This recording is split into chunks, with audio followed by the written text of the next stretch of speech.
नमस्कार दोस्तों, आज बात एक ऐसे मुद्दे की जो न सिर्फ दो देशों की तकनीकी ताकत का प्रदर्शन है बल्कि एशिया की बदलती सैन्य समीकरणों का संकेत भी है। भारत ने हाल ही में अपने स्वदेशी अटैक हेलीकॉप्टर प्रचंड को सेना में शामिल किया है और अब उसकी तुलना की जा रही है चीन की Z-10 अटैक हेलीकॉप्टर से। चीनी मीडिया में इस तुलना ने जोर पकड़ा है और सवाल पूछा जा रहा है, क्या भारत का प्रचंड चीन के Z-10 को टक्कर दे सकता है? तो आइए जानते हैं हकीकत क्या है। भारतीय प्रचंड, जिसे LCH यानी लाइट कॉम्बैट हेलीकॉप्टर भी कहा जाता है, हिंदुस्तान एरोनॉटिक्स लिमिटेड यानी HAL द्वारा डिजाइन और निर्मित किया गया है। इसे खास तौर पर ऊंचाई वाले इलाकों में युद्ध की जरूरतों को ध्यान में रखते हुए तैयार किया गया। इसकी सबसे बड़ी ताकत इसका हाई एल्टीट्यूड परफॉर्मेंस यानी ऊंचाई वाले क्षेत्रों में काम करने की जबरदस्त क्षमता है।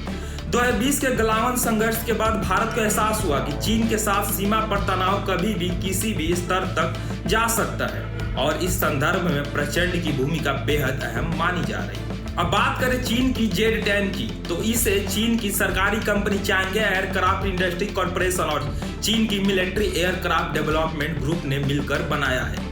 इसमें पश्चिमी तकनीक की झलक भी देखने को मिलती है, क्योंकि शुरुआती डिजाइन में रूस और फ्रांस की कंपनियों की भी भागीदारी रही थी। Z-10 का विकास 2003 में शुरू हुआ और 2012 के आसपास इसे PLA यानी चीन की पीपुल्स लिबरेशन आर्मी में शामिल करा गया। अब अगर दोनों हेलीकॉप्टरों की क्षमताओं की बात करें तो प्रचंड की अधिकतम गति लगभग 268 किलोमीटर प्रति घंटा है और यह 6.5 टन वजनीय है। Z-10 की टॉप स्पीड करीब 300 किलोमीटर घंटा है और इसका वजन करीब 7 टन। यानी Z-10 थोड़ा भारी और तेज है, लेकिन प्रचंड के उस लिहाज से डिजाइन ही नहीं किया गया है। प्रचंड को खास तौर पर लद्दाख, सियाचिन और अरुणाचल जैसे इलाकों के लिए बनाया गया है, जहां हवा पतली होती है और तापमान -40 डिग्री तक चला जाता है, जबकि Z-10 को ऐसे एक्सट्रीम एनवायरनमेंट के लिए उतना असरदार नहीं माना जाता है। प्रचंड में आधुनिक एवियोनिक सिस्टम है, ग्लास कॉकपिट है और यह 20 mm की torrid gun, anti tank guided missile और एयर टू एयर मिसाइलों से लैस है। वही Z-10 इन सभी हथियारों से लैस है, लेकिन इसकी इलेक्ट्रॉनिक वारफेयर क्षमताओं के लेकर अभी भी सवाल बने हुए हैं। चीन में खुली जानकारी के अभाव और उनके सैन्य आंकड़ों की पारदर्शिता की कमी के चलते Z-10 की जमीनी हकीकत पर संदेह बना रहता है।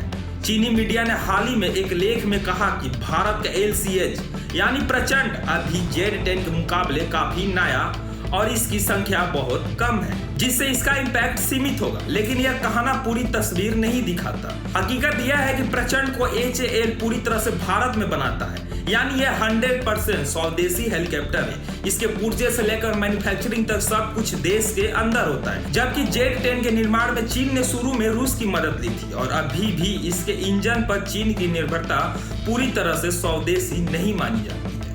भारत के पास अभी तक 15 प्रचंड हेलीकॉप्टर है, जिनमें कुछ भारतीय वायुसेना और कुछ सेना में शामिल किए गए हैं।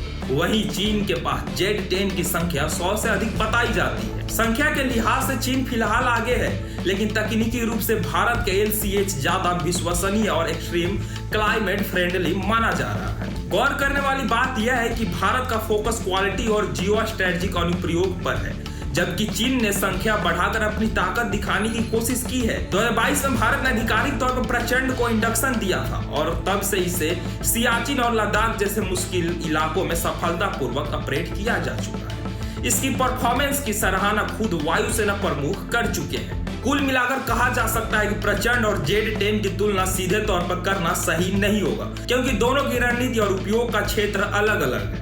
लेकिन एक बात तय है, प्रचंड भारत की सीमाओं की रक्षा करने में पूरी तरह सक्षम है और इसका स्वदेशी होना भारत की आत्मनिर्भरता की दिशा में एक बड़ी जीत है।